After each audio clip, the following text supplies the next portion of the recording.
Assalamualaikum warahmatullahi wabarakatuh. Perkenalkan, nama saya Siti Masturo. Saya adalah guru mapel untuk mata pelajaran ATK Humas dan Keprotokolan untuk kelas 12 OTKP dari 1 hingga 5. Oke teman-teman semua, di slide pertama saya ada foto saya. Bila kalian tidak mengenal saya, ada pepatah, tak kenal maka tak sayang. Nah, inilah wajah saya. Semoga teman-teman senantiasa dimanapun berada selalu sehat dan selalu menjaga protokol kesehatan dimanapun kalian berada. Oke, mari kita mulai pelajaran hari ini.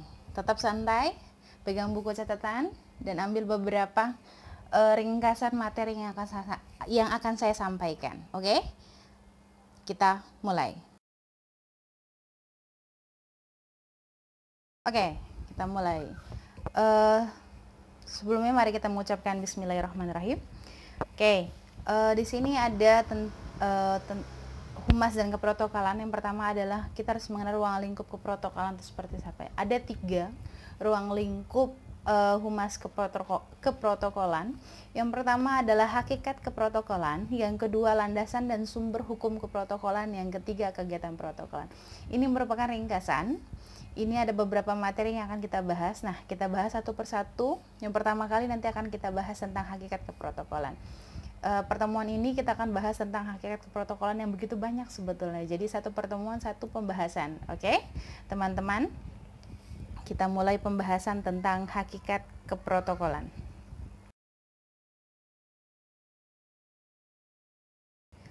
Apa sih hakikat keprotokolan itu? Nah, pertama, kita harus tahu pengertian tentang keprotokolan. Oke, di sini ada hakikat keprotokolan dibagi menjadi 6. Ada pengertian, ada sejarah protokol yang ada di Indonesia, ada beberapa istilah-istilah keprotokolan. Yang keempat, ada asas dalam keprotokolan. Yang kelima, ada fungsi keprotokolan itu sendiri. Yang keenam, ada pendekatan keprotokolan. Oke, teman-teman, kita bahas kupas satu persatu. Oke, apa sih pengertian keprotokolan?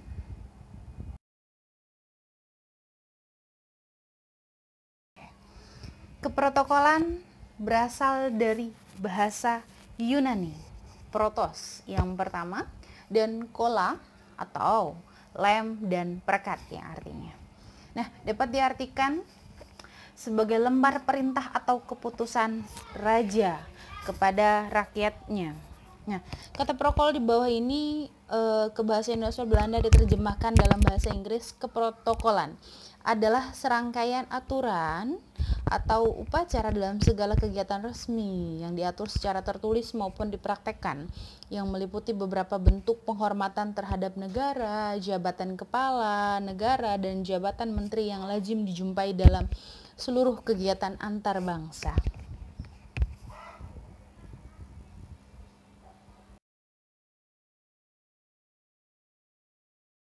Di sini ada beberapa pengertian menurut beberapa para ahli. Yang pertama ada menurut Zulkarnain Nasution. Menurut beliau,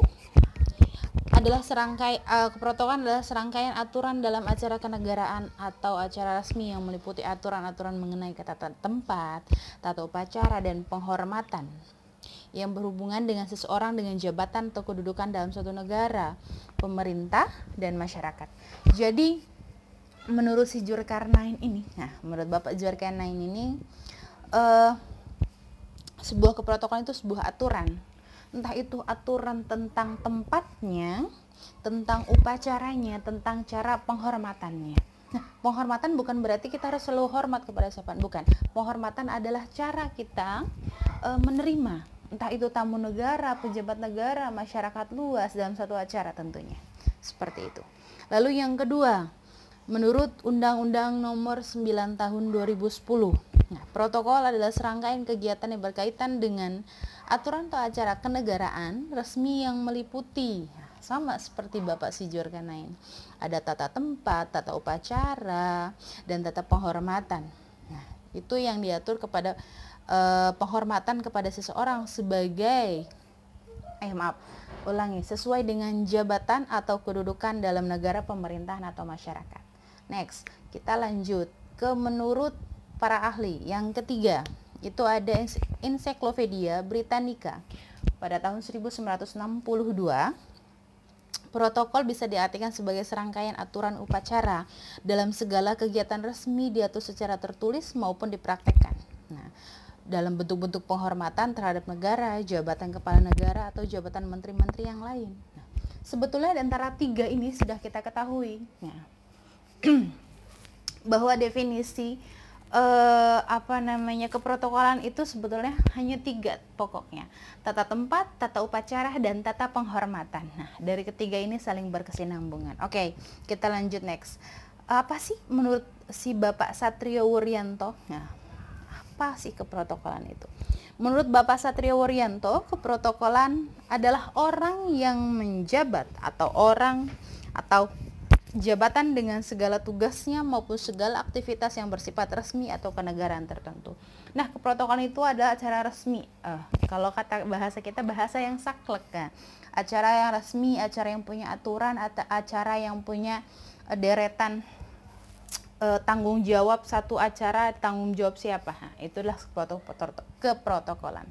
Yang selanjutnya, menurut Bapak Mulyono. Nah, menurut Bapak Mulyono ini, protokolan adalah aturan upacara di istana kepala negara atau berkenaan dengan penyambutan tamu-tamu negara. Nah, menurut si Bapak Mulyono ini, protokol itu sebagai penyambutan atau orang yang melaksanakan kegiatan protokol, atau orang yang memiliki tanggung jawab, atau orang yang sudah mengatur protokol itu aturan. Misalkan ada tamu dari luar negeri sana, dia datang ke negara kita, harus memakai protokol kenegaraan kita. Kenapa?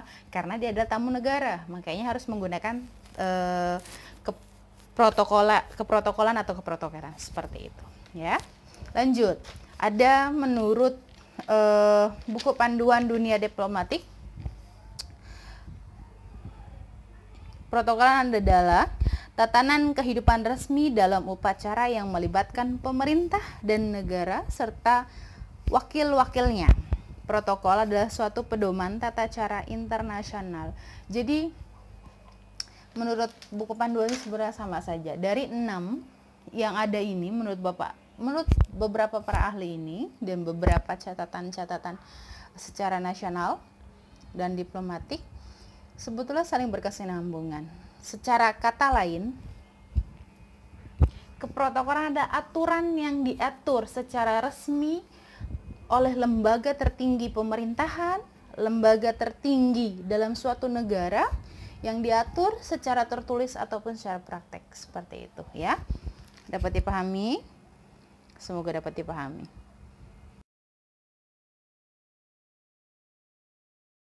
Next, kita masuk ke sejarah protokol di Indonesia. Istilah keprotokolan yang pertama dilekatkan pada sebuah manuskrip atau naskah sejarah perkembangan zaman dan perkembangan semakin luas, tidak hanya sekedar lembar kertas halaman dari naskah. Jadi sebuah sejarah dalam sebuah keprotokolan itu sangat berpengaruh di Indonesia. Semakin banyaknya perkembangan yang luas, bukan hanya sekedar naskah, melainkan seluruh naskah yang isinya terdiri atas catatan, dokumen, dan persetujuan, perjanjian, dan lainnya dalam lingkup secara nasional ataupun internasional. Protokol biasanya dan peraturan-peraturan yang berkaitan dengan formalitas, tata urutan, dan etiket diplomatik. Aturan-aturan ini sebetulnya menurut saya acuan institusinya adalah pemerintah yang berlaku secara universal, secara luas. Jadi bukan hanya negara kita yang memiliki keprotokolan, tapi negara luar pun sama memiliki keprotokolan.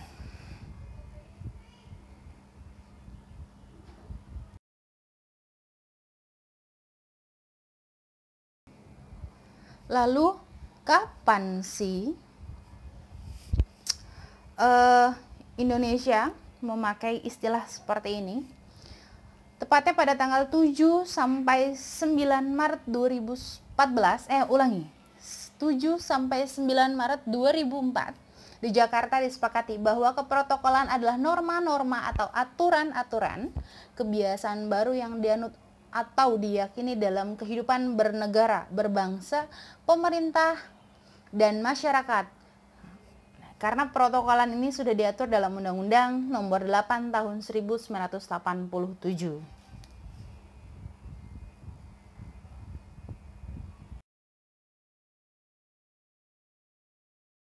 Oke, kita lanjut. Saya masih sangat bersemangat.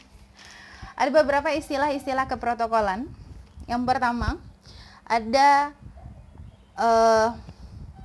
bidang keprotokolan di situ ada sekitar 7. Yang pertama adalah acara kenegaraan. Yang kalian tahu apa sih acara kenegaraan itu? Nah, acara yang bersifat kenegaraan yang diatur dan dilaksanakan secara terpusat, dihadiri oleh presiden, wakil presiden, pejabat negara, dan tamu lainnya untuk melaksanakan acara tertentu. Contohnya apa? Contohnya saya ambil adalah 17 Agustus. Nah, mungkin tahun ini kita tidak melaksanakan 17 Agustus karena masih dalam keadaan pandemi. Kita contohkan tahun lalu. Dalam setiap acara kenegaraan 17 Agustus, peringatan Hari Kemerdekaan, selalu ada pejabat. Nah, itu disebutnya adalah acara kenegaraan karena ada presiden sebagai presidensial dalam suatu negara. Nah, ada pimpinan negara, ada jabatan di bawah pimpinan negara dan sebagai pejabat-pejabat petinggi negara. Nah, itu disebutnya adalah acara acara kenegaraan. Yang kedua, acara resmi. Apa sih acara resmi? Acara itu acara yang diatur atau dilaksanakan oleh pemerintah atau lembaga tinggi negara dalam melaksanakan tugas dan fungsi tertentu serta dihadiri oleh pejabat negara atau pejabat pemerintah asing atau undangan lainnya. Contoh acara resmi adalah misalkan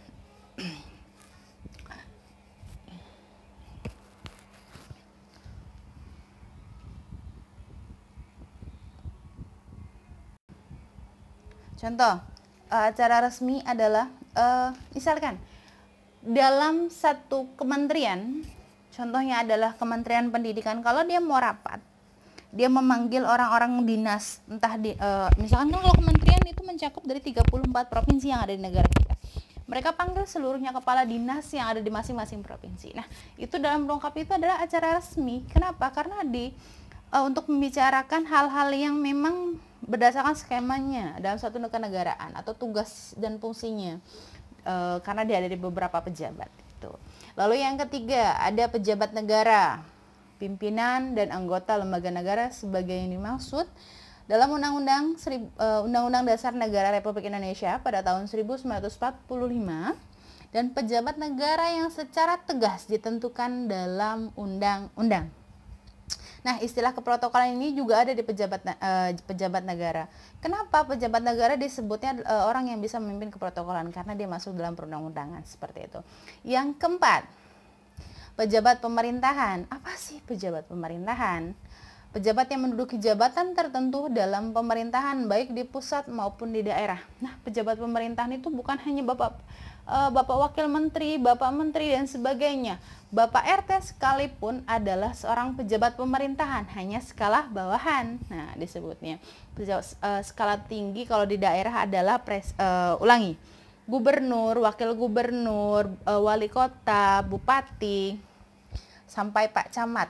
Nah, itu dia adalah pejabat pemerintahan. Tapi Bapak RT pun termasuk pejabat pemerintahan tentunya. Yang keempat, siapa sih yang masuk dalam keprotokolan itu? Tamu negara, pimpinan negara asing yang berkunjung suatu kenegaraan, resmi, kerja, atau pribadi kenegaraan. Jadi kalau ada orang asing, contoh tahun berapa saya lupa, itu ada Bapak Barack Obama datang ke Indonesia. Itu adalah acara kenegaraan, karena ada acara kesepakatan, entah apa saya lupa, dalam agenda apa. Beliau dari Amerika Serikat datang ke Indonesia memakai protokol kenegaraan. Nah, menggunakan protokol tamu negara, ada aturan-aturan regulasinya dalam perundang-undangan seperti apa menerima tamu negara dan sebagainya. Seperti itu ya. Kita lanjut ke Dewan Perwakilan Rakyat. Nah, biasa dipanggil DPRD, DPR dan sebagainya. Ya, adalah lembaga perwakilan rakyat daerah sebagai unsur penyelenggara pemerintah daerah. Nah, Kenapa dia sebagai unsur penyelenggara? Karena bahasanya gini, seorang DPR itu adalah sebuah aspirasi masyarakat. Dari dalam istilah keprotokolan, dia itu penyambung informasi antara masyarakat dengan beliau. Dan dengan beliau ini, dengan lembaga ini, dan disampaikan pada atasan atau pusat atau pemerintah yang terkait. Gitu. Misalkan ada jalan rusak, ada pendidikan, ada sekolah yang tidak layak huni untuk siswa-siswanya, dilaporkan kepada DPRD yang bersangkutan. DPRD bagian pendidikan sebagainya dan seperti itu. Ya, yang terakhir ada tokoh masyarakat tertentu, adalah tokoh masyarakat berdasarkan kedudukan sosialnya mendapatkan peraturan keprotokolan. Itu ada salah satunya adalah tokoh masyarakat. Pertama, mantan presiden dan wakil presiden, dia yang mendapat tokoh masyarakat tertentu. Yang kedua, perintis pergerakan kemerdekaan, siapa? Nah, para bapak yang veteran, kita sebutnya biasanya veteran. Nah, itu adalah perintis pergerakan kemerdekaan. Ketua umum partai politik, ketua umum MUI, ketua presiden, wali-wali gereja, Perserikatan Gereja Indonesia, Perserikatan Dharma Hindu, Perwakilan Umat Buddha Indonesia, Pemuda Perwakilan Umat, pemimpin organisasi masyarakat, agama, pemuda tingkat nasional. Jadi itu masuk dalam tokoh masyarakat tertentu yang memakai keprotokolan atau bisa dipakai untuk menggunakan keprotokolan seperti itu. Ya. Next, kita lanjut. Oke, kita masuk ke asas keprotokolan. Asas keprotokolan itu dibagi menjadi 4. Ada asas kebangsaan, asas ketertiban dan kepastian hukum. Yang C, asas keseimbangan, kesesuaian, keselarasan. Yang D, asas timbal balik. Asas itu sebetulnya apa sih? Dalam Protokolan Negara Republik Indonesia, negara kita sendiri, terdapat asas-asas yang mengatur keprotokolan yang harus dijunjung dan diterapkan oleh setiap pelaksanaan protokol atau protokolan. Yang tadi saya sebutkan, ini yang harus dijunjung tinggi oleh asas keprotokolan. Berbangsa. Protokolan harus mencerminkan sifat dan watak bangsa Indonesia yang pluralistik atau kebinekaan. Nah, binekaan berarti kita kan memiliki karakter yang berbeda-beda. Jadi kita harus memiliki cerminan itu, meskipun misalkan, mohon maaf, ada yang muslim, non-muslim dan sebagainya. Nah, kita harus bisa mencerminkan bahwa kita itu Bhinneka Tunggal Ika. Ada yang Batak, Sumatera, Sulawesi dan sebagainya, Papua dan sebagainya. Kita harus bisa mencerminkan, meskipun kita berbeda daerah, bagaimana caranya kita menyampaikan suatu acara itu, bagaimana kita menggunakan asas kebangsaan itu menjadi satu, jangan memecah belah. Nah, itu dia sebetulnya. Jadi dalam suatu keprotokolan harus memikirkan hal seperti itu. Contoh, kita kalau dalam satu acara di Papua Nugini, kita harus bisa menyelaraskan, tidak hanya dengan, kan yang nonton bukan hanya orang Papua Nugini, kan yang hadir bukan hanya orang Papua Nugini, tapi kita harus bisa menyelaraskan. Nah, di situ adalah asas kebangsaan. Yang B, ada asas ketertiban dan kepastian hukum. Adalah keprotokolan yang harus dapat menimbulkan ketertiban dan dalam masyarakat melalui adanya kepastian hukum. Jadi kalau misalkan dalam suatu keprotokolan itu harus memiliki asas hukum yang jelas atau ketertiban yang jelas. Kepastian hukum diperlukan dalam bermasyarakat. Yang ketiga, asas keseimbangan, kesesuaian, keselarasan. Adalah keprotokolan harus mencerminkan keseimbangan, keselarasan antar individu dan masyarakat demi kepentingan bangsa dan negara. Ya. Jadi harus mempertimbangkan kesamaan. Yang tadi saya bilang, mau dari Papua, mau dari manapun, kita harus berpikir bijak. Oh iya, seperti ini dan seperti ini. Yang D, asas timbal balik. Pada asas keempat ini, yang dimaksud dengan timbal balik adalah keprotokolan diberikan setimpal atau balas jasa terhadap keprotokolan dari negara lain. Ada feedback. Tadi seperti ada Barack Obama datang ke negara kita, harus ada komunikasi yang baik antara orang yang memiliki aturan. Kita memiliki aturan seperti, kalau setiap ada tamu negara, kepala negara yang datang ke negara kita harus seperti ini. Tapi biasanya kalau ada satu kepala negara datang ke negara lain, dia juga memiliki aturan. Dia tidak boleh dekat seperti ini. Contoh, Arab Saudi. Raja Salman datang ke Indonesia, dulu sempat mendatangi sebuah rapat, saya lupa rapat apa itu, yang jelas di DPR RI.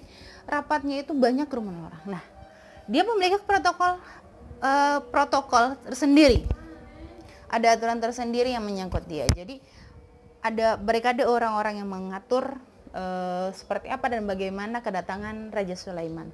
Raja Salman. Seperti itu ya. Next, materi yang terakhir.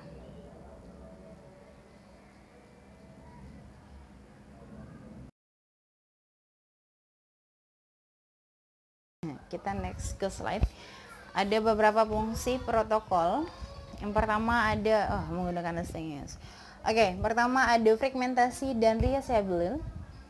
Itu adalah pembagian informasi yang dikirim menjadi beberapa paket data dari sisi pengiriman. Nah, jika telah sampai di penerima, paket data sebagai akan digabungkan menjadi paket berita yang lengkap. Nah, maksudnya di sini adalah fungsinya adalah sebagai penginformasian, disatukan. Jadi informasi, misalkan satu lembaga menerima informasi atau suatu negara menerima informasi bahwa akan mengadakan acara A atau B atau C lah gitu kan.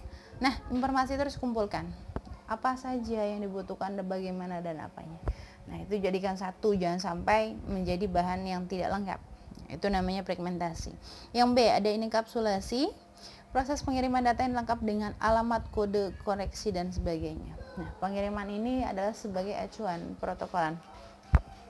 Fungsi untuk penyambung informasi, mengirimkan, misalkan saya bagian bawah dengan seorang presiden menginformasikan bahwa seperti ini ada aturan bahwa kalau ada bahwa hari ini kedatangan ini dari menterian mana, dari luar negeri, dari kepala negara mana dan sebagainya. Itu adalah enkapsulasi, ada proses pengiriman. Yang C, kontrol konektivitas. Membangun hubungan komunikasi berupa pengiriman data dan pengakhiran hubungan dari pengirim ke penerima. Jadi ada kontrolnya. Jangan sampai data yang kita kirimkan, jangan sampai informasi yang kita sampaikan tidak pengontrolan. Jadi bisa nanti was-was. Contohnya adalah data kenegaraan yang resmi, tidak sembarangan kita bisa menerima, tidak sembarangan siapapun bisa membaca, seperti itu. Jadi harus ada kontrol konektivitas. Jadi siapa saja yang berhak membaca, siapa saja yang tidak boleh membaca, seperti itu. Lanjut, ada di kontrol, ada flow control sebagai pengatur jalannya data dan pengiriman ke penerima. Ada flow, ada fungsinya si protokol. Ada orang yang mengantarkan, Lalu yang E, ada error control, pengontrol terjadi kesalahan sewaktu data dikirimkan. Nah, dia yang mengontrolnya. Tadi ada kontrol koneksi, sekarang dia ada error control. Ketika ada kesalahan harus seperti apa dan bagaimana. Ketika ada informasi yang bocor keluar sana, ketika ada acara resmi, ketika misalkan presiden datang ke satu daerah, karena kan presiden nyawanya itu kita tidak tahu, mungkin bangsa kita sendiri saja mengancam mungkin. Nah, data dia tiba-tiba ketahuan dia sedang di mobil mana, seperti apa. Nah, itu membahayakan sekali. Makanya ketika ada terjadinya kontrol koneksi yang sudah bocor, error control ini yang mengendalikan seperti apa dan bagaimana, harus ada jalan kedua. Nah, seperti itu. Yang F, pelayanan transmisi, pemberikan pelayanan komunikasi data yang berhubungan dengan prioritas dan keamanan data. Gitu. Jadi ada pelayanan transmisi. Transmisi itu peralihan dari si A ke si B informasinya. Misalkan dari saya ke Bapak Presiden. Dari atasan bawahan seorang protokol acara, protokol kenegaraan ke presiden. Nah, menginformasikan. Berarti kan itu pelayanan transmisi. Perubahan, pemindahan. Nah, itu harus ada data keamanan harus sangat-sangat dijaga. Seperti itu. Itu sebenarnya data informasi ya, bukan datanya selembar kertas yang tersebut.